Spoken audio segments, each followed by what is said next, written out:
देखिए कल हम आपको जो साधारण था ना परिभाषा वो लिखा दिए थे। आज जो है आरहेनियस के अनुसार लिखा रहे हैं। किसके अनुसार लिखा रहे हैं?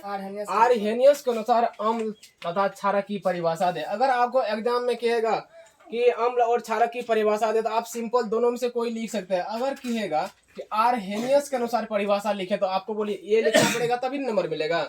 अगर कहेगा आरहेनियस के अनुसार आप परिभाषा दीजिए तो कहेंगे क्या कहेंगे बोलिए? वे पदार्थ दो जल में घुलकर क्या देगा बोलिए? हाइड्रोजन आयन देगा। क्या देगा बोलिए? हाइड्रोजन आयन देगा। उसी को हम क्या कहेंगे बोलिए? अम्ल कहेंगे। क्या कहेंगे? अम्ल कहेंगे। जैसे बोलिए ये HCl हाइड्रोक्लोरिक अम्ल है ना, कल लिखाया था ना आपको हाइड्रोक्लोरिक क्या है? एक अम्ल है। क्या है? इसको जल से अभिक्रिया करवा दिए तो ये हाइड्रोजन आयन प्लस क्लोरीन दिया। क्या दिया बोलिए? ये क्लोरीन देता है।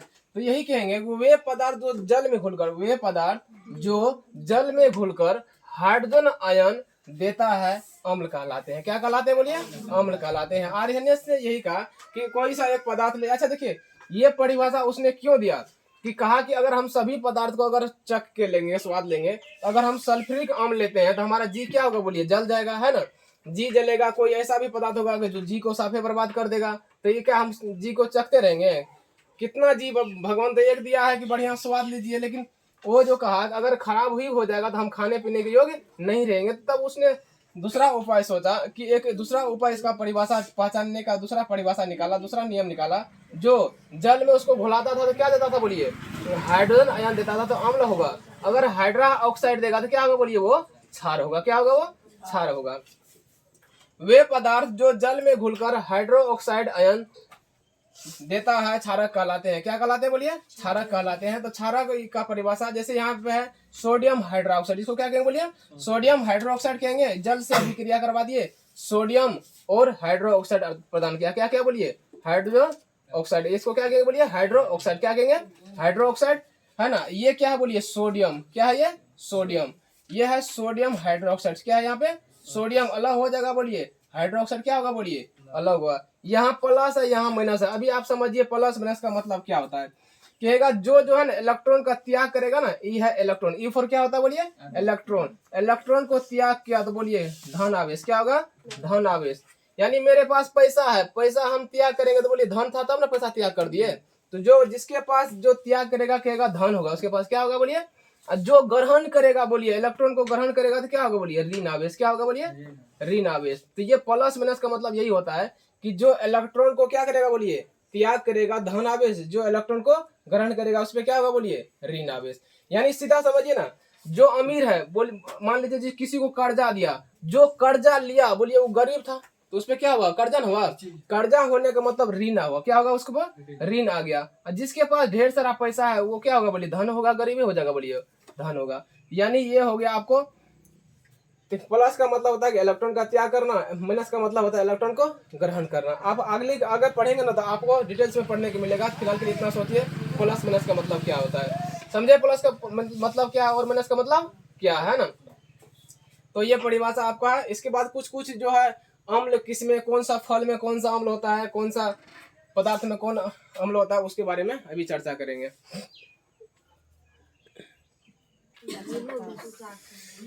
चलिए देखिए सबसे पहले हम जानते हैं कि अम्ल कितने प्रकार के होते हैं। तो अम्ल कहेंगे हम दो प्रकार के होते हैं। कितने प्रकार के होते हैं? दो। एक बार देख लेते हैं इसमें अम्ल दो प्रकार के होते हैं। पहले हम कहेंगे प्रबल अम्ल। क्या कहेंगे बोलिए? प्रबल अम्ल। और फिर क्या कहेंगे बोलिए? हम दुर्बल अम्ल। फिर क्या कहेंगे बोलिए? ये होता है दुर्बल अम्ल। तो अम्ल आपको दो प्रकार के मिले देखने के लिए। क्षार भी वही दो प्रकार के होते हैं, प्रबल क्षार और दुर्बल क्षार, है ना। तो प्रबल क्षार कहिए और दुर्बल क्षारक बोलिए। प्रबल मिस होता है मजबूत और दुर्बल मिस होता है कमजोर। दुर्बल मिस क्या होता है बोलिए? कमजोर। प्रबल मिस क्या होता है? आप ये प्रबल नहीं खाइएगा, है ना। ट्राइसोसिंथेसिस डायोका, समझे? ट्राइसोसिंथेसिस डायोका कितना गो इसमें होता है बोलिए? अल्फाबेट 16 गो 15 गो? 16 गो। कितना होता है? तो ये खाने वाला परवल नहीं है ना, वो होता है पौर वाला परवल। ये है परसंजू बोला परवल। इसका मतलब क्या होता है बोलिए? मजबूत। क्या होता है? ये मजबूत अम्ल हुआ। क्या बोलिए? मजबूत अम्ल। ये क्या हुआ बोलिए? कमजोर अम्ल। इसी को हम कहेंगे दुर्बल अम्ल। तो अम्ल भी दो प्रकार के होते हैं। क्षारक भी कितने प्रकार के होते हैं बोलिए? दो प्रकार के होते हैं। और हम देखिए एक पीएच स्केल बना लिए। इस पे जो जीरो से लेके कहाँ तक बोलिए संख्या होती है? 14 तक। कहाँ तक होती है? 14 तक संख्या होती है। बीच में होता है 7। बीच में क्या होता है बोलिए? 7। आपको कहेगा कि पानी का पीएच मान कितना होता है, तो क्या कहिएगा बोलिए? पानी का पीएच मान 7 होता है। कितना होता है? 7 होता है ना। अगर आपको अगर कहेगा कि अम्ल का पीएच मान कहाँ से कहाँ तक होता है, तो बोलिए 0 से लेकर कहाँ तक चलेगा? बताइए, आप ही बताइए। 0 से लेकर ये 7 से पहले, यानी 6.9, 6.9, 6.9। फिर आपको 7.1 से शुरू होगा और वहां 14 तक क्या होगा बोलिए? आपको क्षार मिलेगा देखने को। क्या मिलेगा? तो ये प्रबल और दुर्बल आप समझ गए। अब यहाँ देखिए, जो पहले है ना 0 से लेके 3 तक, ये आपको मिलेगा क्या देखने को मिलेगा बोलिए? प्रबल अम्ल। क्या मिलेगा?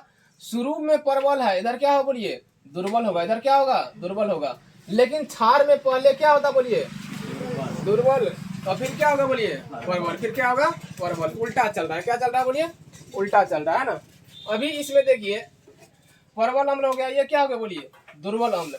तो ये देखिए 3.5 से भी आप इसका वैल्यू ले सकते हैं। इधर भी यानी 3.5 से इधर कर लीजिए, 3.5 से पहले कर लीजिए, तो प्रबल अम्ल होगा। इधर क्या होगा बोलिए? दुर्बल अम्ल होगा।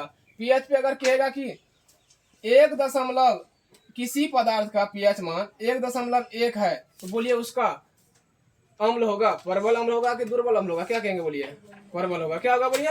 तो 1.3 से या 3.5 से जितना कम होगा तो वही होगा प्रबल अम्ल। अभी कहेंगे 2.1 किसी पदार्थ का पीएच मान 2.1 है, तो बोलिए वो प्रबल अम्ल होगा कि दुर्बल अम्ल होगा? बोलिए प्रबल अम्ल होगा, है ना। इसी में कह देगा कि बोलिए किसी पदार्थ का पीएच मान, जैसे लाड़ है ना, लाड़ का है 8 लगभग। कितना होता है? 8। तो कहेंगे लाड़ का, हमारे मुंह में लाड़ होता है ना बोलिए, लाड़ ग्रंथि पे पाई जाती है 3 प्रकार के।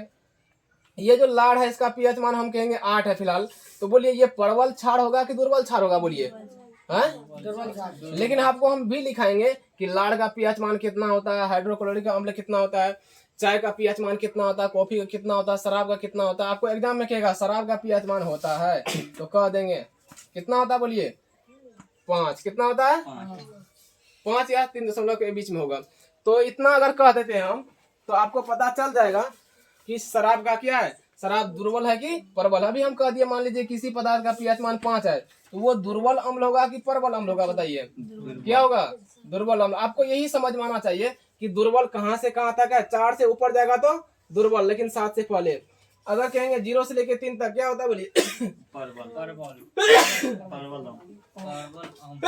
प्रबल अम्ल। क्या होगा? तो इस तरह से बैठाएंगे, हल्ला नहीं करिएगा भाई।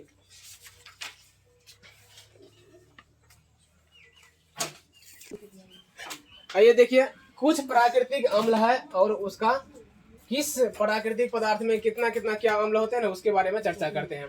अब देखिए सब बोलिए सिरका, बोलिए सिरका में कौन सा अम्ल होता है? बोलिए एसिटिक अम्ल। क्या होता है? एसिटिक अम्ल। सिरका में कौन सा अम्ल होता है? एसिटिक अम्ल। देखिए जैसे संतरा कहेंगे, संतरा में साइट्रिक, 100 से संतरा 100 से साइट्रिक, 100 से संतरा 100 से क्या होगा बोलिए? साइट्रिक अम्ल होगा। इमली में, इमली जब खाते बोलिए जी कैसे करेगा? टर टर। क्या करेगा? इसीलिए टाइट्रिक अम्ल। क्या होगा? आप खाते हैं तो बोलिए जी कोचलाता ना, जी अगर कोचलाएगा इमली खाने पे, क्या कहेंगे? वो टर टर करता नहीं, देखते मेढक का जी टर टर करते रहता है, कहेगा आदमी का भी जी क्या करेगा? बोलिए टर टर। क्या होगा? टाइट्रिक अम्ल। क्या होगा? टाइट्रिक अम्ल। देखिए अब ध्यान दीजिए, टमाटर हो गया, अमरूद हो गया, पालक हो गया, है ना, पालक, सब में औगजलिक अम्ल। क्या होगा? औगजलिक अम्ल। क्या होता है इसमें? ये औगजलिक अम्ल उसमें उपस्थित होते हैं, इसीलिए खट्टे लगते हैं ना। अमरूद में भी कौन होता है बोलिए? औगजलिक अम्ल। अमरूद हो गया, टमाटर हो गया, पालक, इस समय क्या होगा बोलिए? औगजलिक अम्ल। क्या होगा? औगजलिक अम्ल। खट्टा दूध को ही दही कहते हैं, खट्टा दूध क्या कहेंगे बोलिए? दही में लैक्टिक अम्ल। दही में क्या होता है? लैक्टिक अम्ल। दही में क्या होता है बोलिए? लैक्टिक अम्ल। जितना भी डंक होगा, मधुमक्खी का डंक हो, किसी चीज का डंक हो, तो कौन सा अम्ल होगा बोलिए? मेथोनोइक अम्ल। क्या होगा? मेथोनोइक अम्ल। कौन सा अम्ल होगा?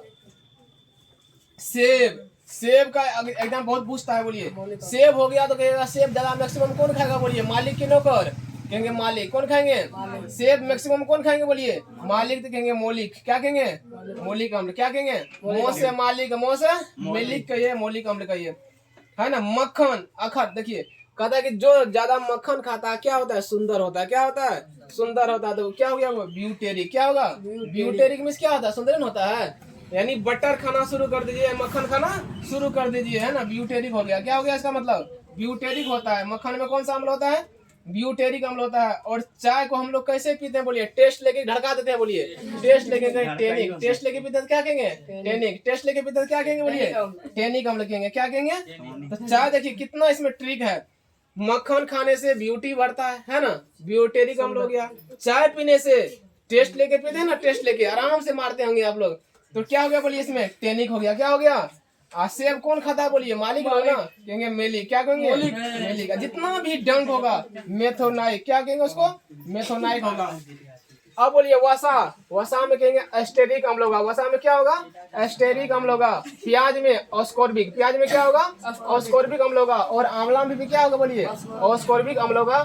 ये आपको एक नंबर क्वेश्चन देखने को मिलेगा, तो इतना याद करेंगे। हाँ, एक नंबर पूछता है, सब याद करेंगे। 12-13 नंबर का